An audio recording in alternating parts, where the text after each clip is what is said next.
back to the Leo Cannon podcast, and make sure you like and subscribe if you like our content. We're going to keep it coming here. Today I wanted to ask you a few questions about some reactions actually to Godfrey's podcast that he did with David Oyelowo. He did like a whole 3-hour podcast talking about, they have shared Nigerian heritage and, kind of, acting and a bunch of different things. But at the very end, they were playing a game and with accents. They both do accents. Obviously, David's an actor. Godfrey is a comedian, has a, famous Trump, impersonation. So he was having David do accents, and he did the Southern one. And he, going into it, he's like, oh, if you take Southern, you slow it down.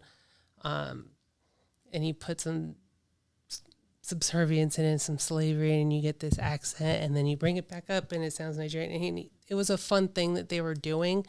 And in the middle of a game at the very end of this podcast. And there's quite a few reactions to this specific part that are very passionate. They think this is completely wrong. This is like Godfrey just like killed his career with this. And I wanted to get your take on, is that an overreaction to this part, or is it something else? Well, you have to remember the African American community is a traumatized community. Mm-hmm. Godfrey mentions this at one point. He says, he lists off all the different communities in the African diaspora that are traumatized. Mm-hmm. And, African American community, I'm part of this community, and it's a traumatized community. Mm-hmm. And it has to educate itself on just what that means. This is not a superficial trauma that's going on. No. This has been going on for years. And so everything that comes towards the African American community that is not packaged exactly the way,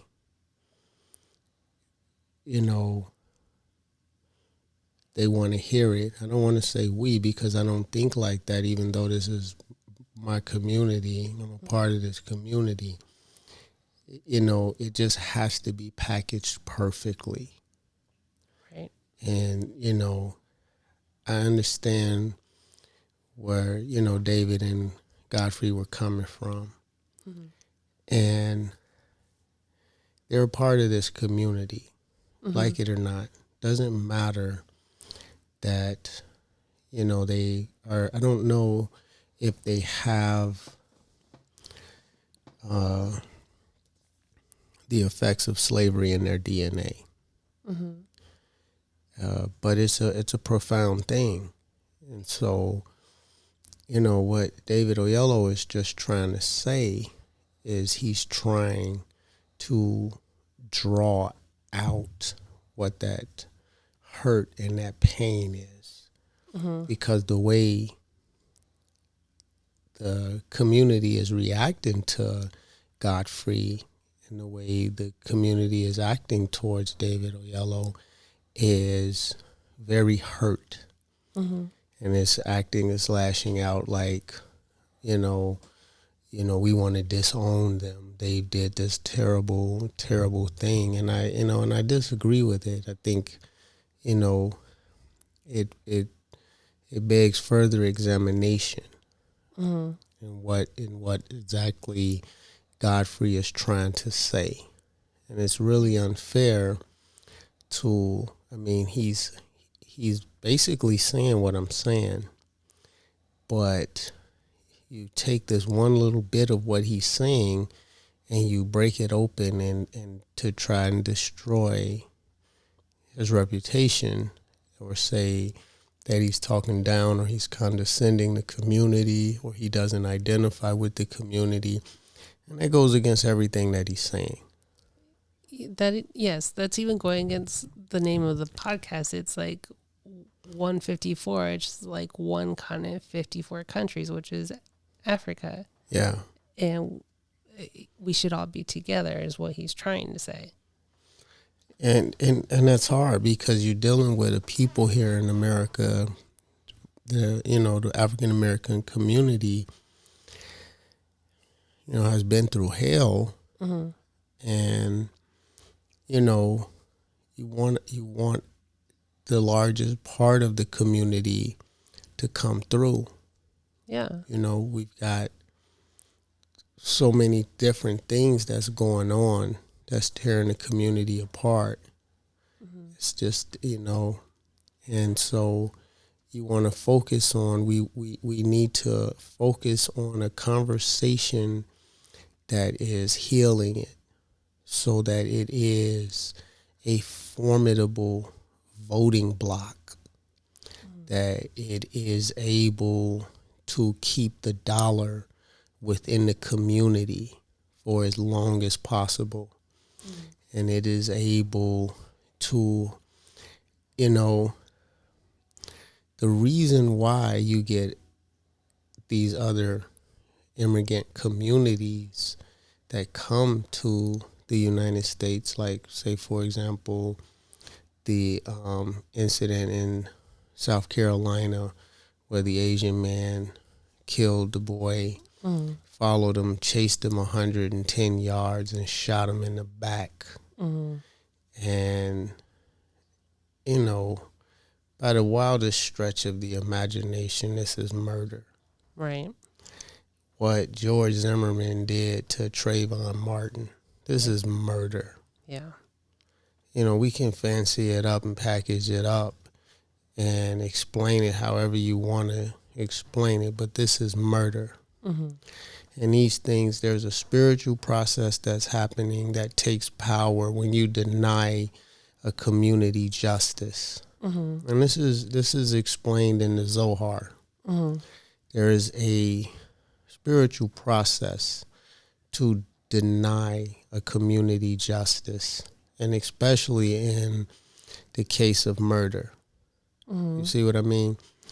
There's so many things going on at one time that in order to get through it, the black community has to educate itself on a lot more than just religious beliefs. It needs to educate itself on spiritual principles and occultic principles, because you have communities that are masters of these knowledge bases that actually come out of Africa, and it is being used against the African American community in ways that the community have no idea what's happening against it. Mm-hmm. And so, you don't want to, talk over their head. You want to invite them to study and not exacerbate the existing problem. Mm-hmm. Don't attack David Oyelowo. Ask him to explain himself further, which I'm sure he will, because I think he cares about the African American community, or there would be no need for him to have any parts of this discussion. Yeah, I think Godfrey is part of the African American community. He's raised in Chicago. Mm-hmm. I'm not sure if his parents were born here or they're from Nigeria, but he grew up in Chicago. Mm-hmm. And so he understands from inside the store and outside the store. Mm-hmm. He understands what's going on. So in some cases, it's better to just listen and ask questions. And I gave this analogy before, but if you have someone, they have a puppy, and the puppy has been, in a household that's extremely abusive to the puppy, and then animal services come in there and they rescue the puppy. Now, the puppy is going to be very reactionary. Mm-hmm. It's going to think everything is attacking it until you have to, go through whatever therapeutic methods, that field of experts know how to get that puppy calmed down and centered so it can be happy in another household. Mm-hmm. Or there's another analogy I heard, somewhere a long time ago, where there's someone that's reaching into the cage to free the bird. But every time they reach in the cage to free the bird pecks his hand. Mm-hmm. Because he's got to grab the bird in order to pull the bird out of the cage to let it go. Right. Now the bird wants to be free. Mm-hmm. You want to free the bird, but the bird doesn't want to be grabbed and pulled out of the cage. Mm-hmm. That's the only way to get it out of there. And I think we're right at that moment in time with the African American community where, we watched a generation of capable leaders, just get gunned down. Yeah. And one thing is to be mindful of, while we hear people have these discussions about black on black crime and, all the problems that are plaguing the black community. Mm-hmm. Well, the chess moves that were made to get these effects were a couple generations ago, decades ago, mm-hmm. in the 70s and the 60s. Mm-hmm. This is a long game. Right. They made moves in the 60s and the 70s to get the results that they're seeing now, watching the black community tear itself apart. Yeah. This is, that expression, you plant a tree knowing you'll never get to experience the shade of it. Mm-hmm. And so you had a generation of men that put things in place to destroy the African American community. And they did that decades ago, mm-hmm. knowing that they wouldn't benefit from it. Mm-hmm. But now you see the results of it. And one of those things that's being put in place now that is going to have a huge impact on the African American community is this title of fundamental, foundational Black Americans. Yeah. This is a ridiculous thing. Right. It's so ridiculous that it's a genius, and the effect that it's going to have in, 30 years. Mm-hmm. Because now you have, large parts of the Black community saying, they never came from Africa. I saw a woman on the internet today saying that she's teaching her kids that they never came from Africa. And so there's a combination of decades from now, mm-hmm. where you'll have Black people that have no ancestry. Right. They won't have a name. Mm-hmm. The colorism is the foundation of where the title Black came from. Mm-hmm. It didn't exist before that. Yeah. And so that's why you see some people will say, I'm Dominican, I'm not Black. I'm Nigerian, I'm not Black. Mm-hmm. Whatever, I'm not Black. There's a There's a sensibility in that. It's not disowning your blackness. No, it's your culture. It's your culture. The Dominican is a culture. You know what I mean? Yeah. Nigeria has a culture. These are cultures attached to these titles. That have traditions and practices and like all these things. Yeah. Black is just based in colorism. Yeah. You know, it has no, you know, Dr. Umar, he always says, you know, we have, I say African American. He likes to switch it around and say American African, because African is the denominator. That should be the ground. That should be the grounding element. And I can understand what he's saying. You know, there's some sense in it. Either way makes sense to me. Yeah. You know, African American, you know, or American African, however you want to say it. Yeah. But there's a very important point to that. There's a spiritual power there. You see what I mean? Yeah. It keeps you tethered to your ancestors, not just the ones that you know, but the ones that died that you never met, that chose to jump off of ships. Right. You know what I mean? Yeah. That chose to fall on their sword because they did not want to live as slaves. Like, you can't let go of them. Right. You know what I mean? Nobody is letting go of their ancestor system. So how do we hold on to, all right, like the ancestors and the history, but not be so reactionary to things? Like, take a minute to like question and like dig further instead of, you know, this, you know, the reaction. Because it seems like anyone that does something that's not, like you said, perfectly packaged, it's just run through the ringer. And it's, you know. That's a personal healing process.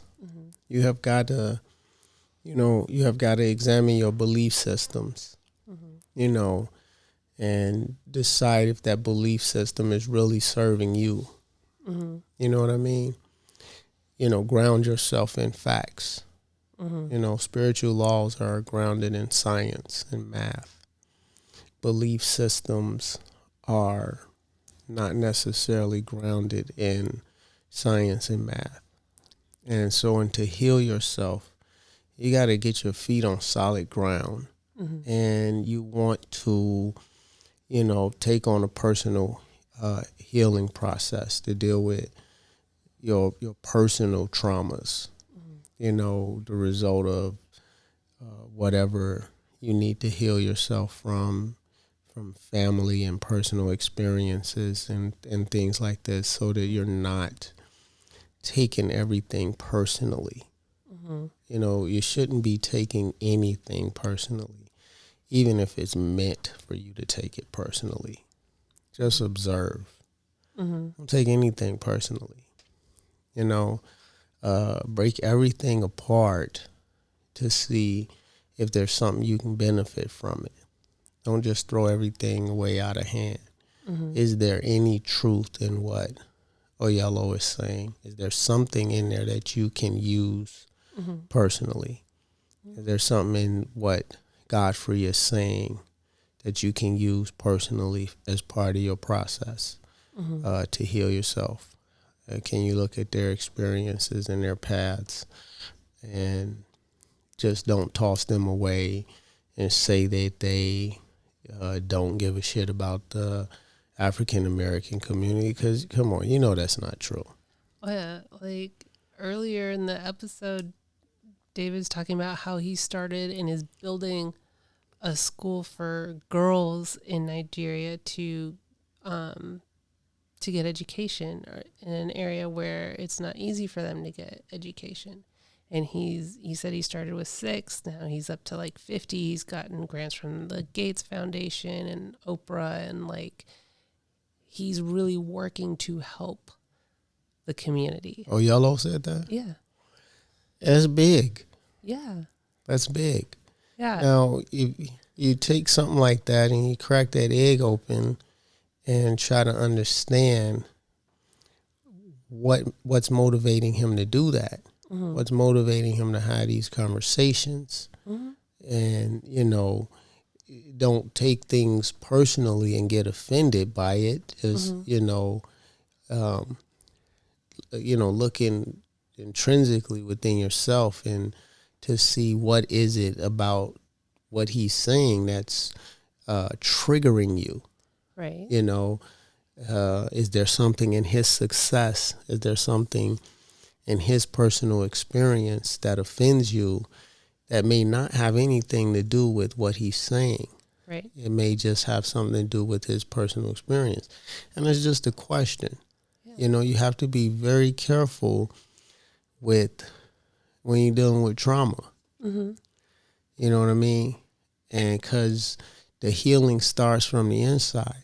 So this is why therapy takes so long sometimes. Mm-hmm. I heard somebody, one of these guys, I can't think of his name, but he's not as bad as Officer Tatum, but is Anton Daniels, I think it is. Yeah. And he was saying something about, therapy is useless, therapy is pointless. Mm-hmm. There's no, because there was a woman that was saying something. I can't remember what she was saying. She was saying something that he didn't necessarily agree with. I don't know if I entirely agree with what she was saying either, but that's besides the point. Right. He doesn't understand how therapy works. Right. Yeah, he's not a clinician. He doesn't. He has no degrees in psychology, or he's not a clinician. He has no idea what he's talking about. But he's telling his audience off his platform to just throw therapy away. Right. You don't need therapy. Yeah. The therapist's job is not to fix you; it's to guide you to fix yourself. Exactly. You see what I mean? Yeah. A really good therapist, probably after a couple visits, could tell you exactly what the hell your problem is. Right. But it doesn't work that way. Right. You've got to be able to see it for yourself, mm-hmm. or else it won't fix itself. Right. And for him to say that is just irresponsible. Yeah. How can you say that you care, about the black community, the African American community, and you just throwing out senseless, absurd advice like that? Mm. Telling them, and this is his platform. I don't think his reach goes any further than that, but it still has a reach. It's completely senseless. Yeah. It's it's almost as idiotic as Charleston White sometimes. Yeah. The buffoonery is unbelievable. Yeah, and one thing I think happens a lot too, and I think it happens with everyone, is they hear about something and they take the clip and they don't get the entire context of where that clip sits within the whole thing and react to that. And it's not a full picture and it's not a full understanding. Like even in this case, the full conversation is a very great conversation. And this part that everyone's reacting to is a part of a game. And I think the thing to remember too is David Oyelowo is an actor. And so when he's doing accents, he's probably, and I'm not speaking for him, like he's got ways he has to break things down to get to different accents or how he thinks about things. And maybe that's a process he went through out loud that everyone is having such a reaction to, possibly. Yeah. And so there's got to be fuller understanding. There's got to be full context. You can't just take a clip and, you got to sit back and be like, wait a minute, where is all this sitting in relation to each other? Yeah, I mean, he's breaking down how he comes up with the Southern accent. And because he said something about the subservience that he can hear in it. And, people have taken offense to it. A lot of people have taken offense to it instead of just looking at what he's saying objectively. If you have, let's say it's your wedding day, and you want the best pictures in the world for your wedding day or your birthday or whatever the case may be, and you go out and you hire the best photographer. You're not going to tell the photographer how to do his job, even though it's your pictures. You're in the picture, so the photographer can see things that you can't see. And if you take that and you think about the David Oyelowo comment, because he's not a part of that Southern community, and because he is a master of his craft, and he is Nigerian, and so he can hear those different inflections in that tone and those things. And so don't take offense because he says he can hear the subservience in there. How can you deny that the subservience is in there after 300 or 400 years of physical, mental, emotional, sexual abuse that the African American community has endured? You know what I mean? Yeah. And especially in the South. Oh, you know what I mean? Yeah. How can you say that subservience is not in there simply because you can't hear it? You can't hear it any different than you can see the photograph that you're in. Right. You can't see the photograph you're in. You're trusting somebody else's sight. Yeah. And in this case, because Oyelowo is not a part of that community, he can hear that subservience in there. Don't take offense to it. Yeah. Just understand where he's coming from and what he's trying to educate you on, and how your power has been stripped away from you. He's trying to expose how your power has been stripped away. He's not pointing a finger at you. He's not doing any of these things. He's trying to show you this is the picture that you're in that you can't see, that I can actually see it, and I want you to be able to see what I can see. Yeah. You see what I mean? Yeah. And if you from the South somewhere and you've learned your syntax and your inflections from your parents and grandparents and grandparents and grandparents that have had to live with their eyes down and have had to speak with a certain term. Oh, yes, sir. Yes, sir, Mr. So-and-so. You see how, and then that has transferred through time to the current generation. And he's able to see it because he's outside the picture. He's able to hear it because he's outside of that particular community.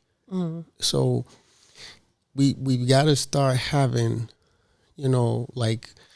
discussions without everybody getting offended and taking offense and being triggered and being able to ask questions. Yeah. You see what I mean?